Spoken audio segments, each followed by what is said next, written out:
Hello everybody and welcome back to another video. So first off, I would like to thank you guys for 13,000 subscribers. Being a YouTuber has been such a wild and fun journey, and it's one I hope doesn't end for many years to come. I thought the best way to celebrate this milestone was to teach you guys how to become Wings of Fire YouTubers. And even if WOF isn't what you want to do, there's still tons of general information and tips that can apply. I don't think a lot of YouTubers go into great detail when it comes to advice, and there are plenty of things I think really need to be mentioned for people who either want to create a channel or grow theirs further. So we'll be starting from the basics and foundations, and then moving on to the other details. But before we begin, a huge shout out to my patrons! Darklover95, 3Moon, Slightest Wild, and Bombier. Thank you all so much for supporting me. Links to their social medias are in the description down below. Anyways, without further ado, let's get into the video. I'm putting timestamps in this video, so be sure to check the video's timeline or in the description if it doesn't pop up for you. While I'd highly recommend you watch the entire thing, there are some highlighted sections for you to use as chapters. But like I said, it's time for the basics. Before you create your channel, figure out what you're going to use to make your videos. Here's what you have to consider: your recording program, editing program, and where you're writing your scripts. I use Screencast-O-Matic Deluxe to record, which I honestly do not recommend if I'm being honest, but it's good for beginners due to its simplicity. Just don't expect great quality, even if you're paying for the deluxe version like I am. There are plenty of free recording apps out there, so find what works for you. As for editing, I use CapCut Pro. CapCut is free and available on all devices to my knowledge, and I think it's a great software. Pro costs money, but that's just for some more extra features, and you can operate totally fine without it. Before you record your first video, mess around with editing and recording a little bit, just to get a feel of your programs. And yes, please write a script.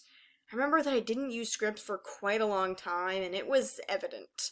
People are going to know if you're just speaking off the top of your head, trust me. Not only does it leave room for redundance, errors, and all-around chaos, but you aren't going to feel comfortable with what you're recording. So before you begin, write a script. That way when you get to the talking part, you have a nice idea of what you're actually going to be talking about. And you can make revisions along the way. You can write your script on Google Docs or just anywhere else you have easy access to it. But if it fits your video type, please script everything out. You're going to have a much better idea of what you're doing. If you're stuck, create an outline or bullet point list of what you think you want to cover, and then write from there. Wondering what content to make in the first place or need WOF video ideas? Don't worry, we'll get there. I've had some people ask me if you need to use your voice in videos. If you're not making content like animations or art that doesn't require talking, I would highly recommend you do use your voice. Being honest here, no one likes reading walls of text on a video. It's typically boring and just doesn't work well. So if you're able to, just start off with your voice involved. Trust me, no matter if you have an accent, speaking problems, or anything else they may be worried about, it is not a big deal. If you have good content, people are going to be way more focused on what you're saying rather than how you sound while saying it. Practice with voice inflections and tone to get your message across. No one really likes listening to a video where the speaker is monotone and seemingly disinterested. That is some people's natural way of talking, and that's okay. Try your best to sound excited and involved in what you're saying. And well, you should be. YouTube is fun, so enjoy what you're making. Watch other YouTubers and pay attention to their way of speaking. Emphasis on certain words, attitude, and tone are all hidden in there to keep you interested and engaged, and are done on purpose in most instances. Soon enough, you'll find it a lot more easier to speak that way. Also, to say this now, you do not need to do a face reveal to be a YouTuber. You can create a channel mascot if you'd like, and that works just as well. I also highly recommend you don't share your face online if you're under 18 in general. Now, as for editing, try to keep things happening on your screen. I'm not talking like constant motion or flashing colors literally every millisecond, but keep the viewer engaged. Now, especially like in this video, there aren't a ton of images or video clips I can put on screen.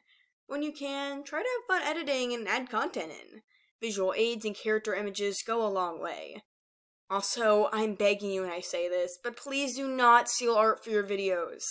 Check the artist's repost status and rules. If they don't explicitly say you can, then don't.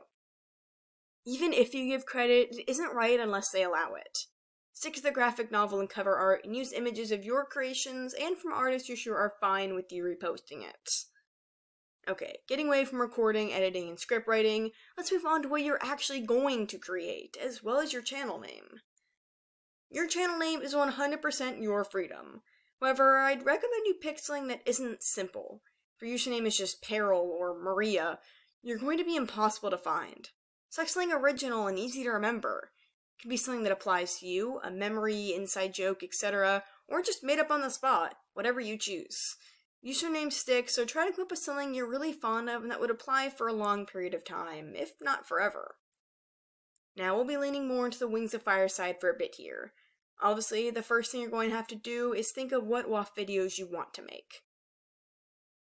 You can focus on specific topics, but try to have some variety to your content. Things like discussion, analysis, and fan-made stories are always a good route. Try to come up with something original or popularize a concept, but with WAF. Find a really special video format or series that makes your video stand out. I started to gain a lot of attention when I did my what if videos. But no matter what you do, there is some advice I have for your content. Please, please don't steal other people's ideas. Genuine inspiration is okay. Someone can't gatekeep a character for you to analyze or a general topic for you to speak about. But be careful, because there is a point where inspiration becomes copying. Unless you have something entirely new to bring to the table, try to avoid discussions that you're getting really heavy inspiration from. Trust me, it's not worth what views you may think you're going to get from it. Next would be to keep your content as having one or two general focuses. Think about your favorite YouTubers' videos for a moment. Probably thinking of one general thing or a few shared topics, right? People who do gaming content make gaming their one focus, but play all sorts of video games. If you broaden it a little bit with some 𝙈𝙬𝙍𝙁 YouTubers, they do Warrior Cats and WAF. There's a healthy balance between the two, and they're known equally for both. When you make content, keep a theme. Now, if you're doing YouTube solely for fun, then go for whatever you want to do. But if you're looking to gain attention and grow, realistically, you have to stick to a few things. When it comes to people with chaotic content, you really don't know what to expect. Typically see this from smaller channels. One video is about, let's say, a 𝙈𝙬𝙍𝙁 discussion. The next three are Minecraft, and the fourth is Legos. Most people subscribe for a specific type of content, not always for the person they're watching. So videos not about what they subscribe for, they'll typically skip out on. It's unfortunate, yes, but it's how the algorithm and most viewers operate. Again, if you want to do YouTube for fun and don't want to take it super seriously, then do whatever you want. Seriously. But if you're looking to be more serious about making videos, try to find one general subject matter. Some people do large topics like books. Some of their videos may be book reviews, and others just discussing literature. Somebody else may be more specific and just focus on one series, like starting a Harry Potter only channel. It's totally up to you how broad or specific you want to go, but remember, try to keep a theme. As for content ideas, like I mentioned earlier, find a really special and creative series to be known for. But for other videos, when I'm looking for inspiration, I search my comment section and scroll around on the WAF wiki. For some reason, I just get so inspired when I look at the different covers and character art. I suddenly remember a detail and go, aha, I should talk about that. It's weird and might not work for everyone, but generally just experiment with what you want to do and what gives you motivation. Be sure you're making you enjoy above all. Things you do are general discussions, books, tribes, characters, arcs, etc., rankings, headcanon collections, unpopular opinions, cool facts, quizzes, and the list goes on. I can even help you brainstorm some. Now, I'm about to give you guys the two biggest pieces of advice you can ever receive when thinking about being a YouTuber. If you were to take away anything from this video, take away these two things. Firstly, accept that not everything is fair on this platform. You might have spent hours or days working tirelessly on a great video you're proud of, and then it performs horribly. But someone else made a few second long, seemingly low effort video and it exploded in popularity. Yeah, it's gonna sting. While that feeling is hard to get over at times, it's just life. But instead of dwelling on others' popularity, think of how you were doing. That video was wonderful, I'm sure of it. And with more, you will find some attention. Some YouTubers pick up with their first or second video randomly along the way, or never really. But if this is something you're interested in, then never stop. Keep trying to do the best you can, and that starts by being proud of yourself. So yeah, YouTube isn't fair. If you want things to be better, don't complain. Just learn from it and grow. Ask yourself, okay, how can I make future videos perform better? Ask people what they want to see, or work harder on captivating thumbnails and on-screen editing. But things aren't hopeless. Getting up there starts by accepting that you're gonna hit low points. Low points hurt, trust me, and their length varies. But it's rarely ever the end if you don't let it be. A slow takeoff or a sudden decline after a large one is okay. You're not guaranteed views, subscribers, or anything else. And you know what? It happens to all of us. YouTubers aren't very vocal about it usually, but we all have slow periods. We all just start from nothing like you have or are right now. The next piece of advice is just as important. Be a part of your community. It frustrates me to no end when I see YouTubers put zero care into their viewers. I'm sorry, but you've gotten nowhere without the people who've supported you. Respond to comments, heart comments, ask for feedback and accept it. Be open and available to talk to people and thank them for their support. It goes such a long way. Be someone people can talk to. Hey, when YouTubers make themselves feel so unreachable. You can reply to a few comments. You can heart a few too. Obviously, you're going to miss things, and that's alright. Just be as active and involved as you can be. Community polls and posts when you get enough subscribers, consistent responding, and just being nice are great. People appreciate it so much more than you realize, and it's fun. Seriously, talking to you guys is legitimately enjoyable. I love reaching out to my community and being part of it. Don't forget this. Go the extra mile and you won't regret it. Now, there are a ton of other ways to get recognized. Don't forget interesting and well-made thumbnails and titles. Get some inspiration for title styles through other YouTubers. It's a great way to start. Something else to get yourself noticed is to put yourself out there. Now, don't advertise your content without permission. Just share it around with friends and comment on other people's WAF videos. Not only is it fun and encouraging, but it can put you out there too, even without you necessarily advertising. The way you're going to keep your content fun and enjoyable is by enjoying creating it yourself. Come up with wacky and interesting video topics you would love for your favorite creators to do.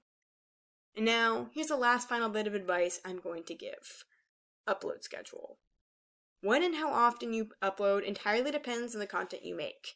If you're going with WAF animations, then don't just pump out art on a regular basis unless it truly motivates you to work on things, you have the time, and you like doing that. With general content, try to stick to a schedule. Friday, Saturday, and Sunday are some of the best days to upload. Start around midday in most time zones, or popular ones where your viewers are from. Check your analytics every once in a while to see when people are clicking on your stuff, how long they usually watch for, and other information to work with and to consider. Obviously, don't pressure yourself to make content when you don't want to, but try to stick to a schedule whenever you can. For example, I upload 2 videos a week, with one on Friday and one on Sunday typically. Just start thinking about how many videos you can post each week or month, and when they'll be posted. People like to know when to expect content, so it works out well. Also, find a good medium for video lengths. Let's be honest, not many people are fans of watching videos that are an hour or 2 or even more. Things between 3 to 15 minutes are around average, but see what works best with you and your audience. Unless you're making massive video essays, don't make each of your videos over an hour. I know I've talked about a lot of stuff in this video, but I hope you've really been able to think about it all. Someone who's been doing YouTube for 4 years, this is all stuff I had to learn the hard way. Wow, this truly was a ton. But if you have any questions, don't hesitate to ask in the comments, and I'll help out in any way I can. But thank you all so much for watching, for 13,000 subscribers, and everything else you've done for me. See you in the next video. Bye.